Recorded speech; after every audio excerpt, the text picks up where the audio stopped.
This is probably the best upgrade that I have made to this firearm. I mean, the Icarus Precision is pretty dope, but the trigger on the 365X Macro was trash. Even when the guy handed it to me across the counter, I made sure it was clear, and I was working through the trigger and I was like, oh my God, there's so much spongy take up on the front end. Like, we think Glock triggers are bad. The stock trigger in this, although I've had some guys say they've got some good ones, the stock trigger that came in this one was atrocious.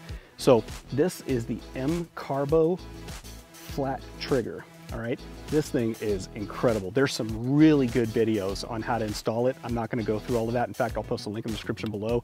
If you get one of these M Carbo triggers or you need to know how to replace the trigger on a P365, really good instructional video down below.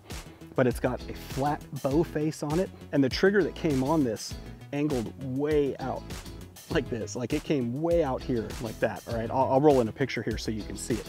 But this is actually already set back. It's got 33% less angle on it, all right? And what that translates to is more room for your finger inside the grip module, all right? Especially if you have gloves on, there's not a lot of space on that, all right? On these subcompact frames, gun is unloaded. There is a lot less take up on this.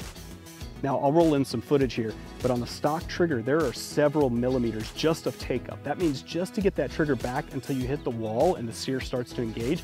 And then there's a couple millimeters of just creep built into it, where you're actually working through that sear, and then the break, all right? And there's a little bit too much over travel for my liking in the break on this, all right? Which then translates to more reset needed to kind of reset and get back to your next shot.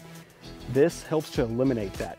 It's really hard to see, I'll have to roll in a picture, but there's also a set screw underneath here that you can adjust to reduce the over travel on this trigger.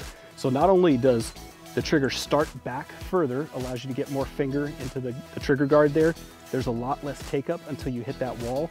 The creep is probably about the same if I had to guess, and then the over travel, you can pretty much eliminate it. Now, if you tighten that screw in too much, you will actually cause a failure and the gun won't actually fire. So they say that when you tighten that screw in there, you want to see 2 threads of that bolt coming out the top.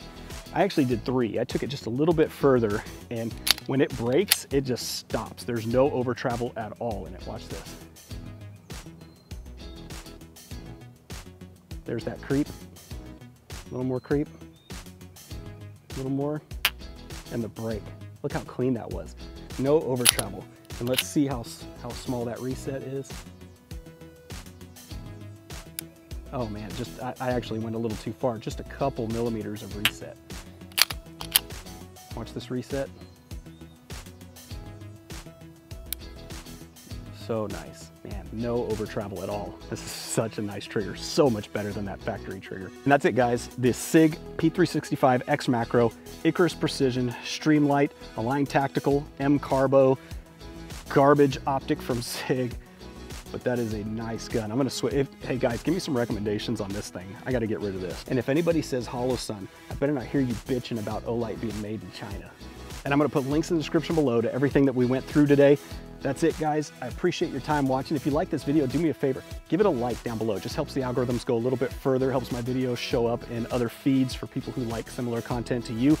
Lots more content to come. I appreciate your time watching, and I'll see you in the next one.